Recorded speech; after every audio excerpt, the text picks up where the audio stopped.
Hello friends, welcome to Mahat kitchen #food travel. आज हामीले बनाइरहेको छ potato curl roll. Potato curl roll बनाउनको लागि हामीलाई चाहिन्छ बोइल पटेटो। बोइल पटेटोलाई हामीले म्यास गरिदिने, onion, green chilli and garlic तिनवटालाई हामीले फाइन चप गर्ने। फाइन चप भइसकेपछि हामीले म्यास पटेटोसँग मिक्स गरिदिने।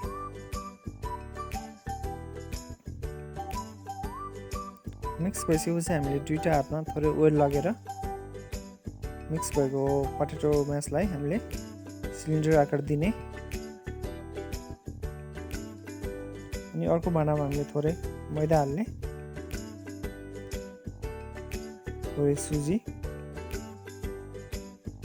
भेजिटेबल मसला, रेड चिल्ली पाउडर, थोरै सल्ट अनि तेल हालेर पानीसँग हामीले मिक्स गरेर डो बनाउने। डो भइसकेपछि हामीले रोटीको आकारमा बेल्ने, त्यसपछि कट गर्ने। कट भइसकेपछि हामीले यसलाई रोल गरिदिने।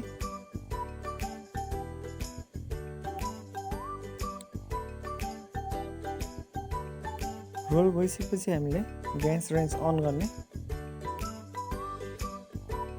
ग्यास रेन्जको माथि हामीले प्यान राख्ने, प्यानमा हामीले ओइल हाल्ने।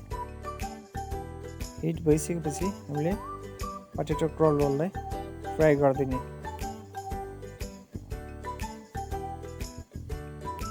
पटेटो क्रल रोललाई हामीले गोल्डन ब्राउन हुनसम्म फ्राई गर्ने।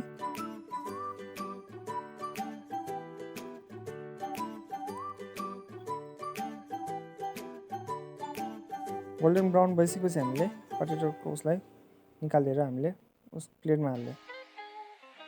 अनि हजुरको पटेटो क्रल रोल रेडी छ।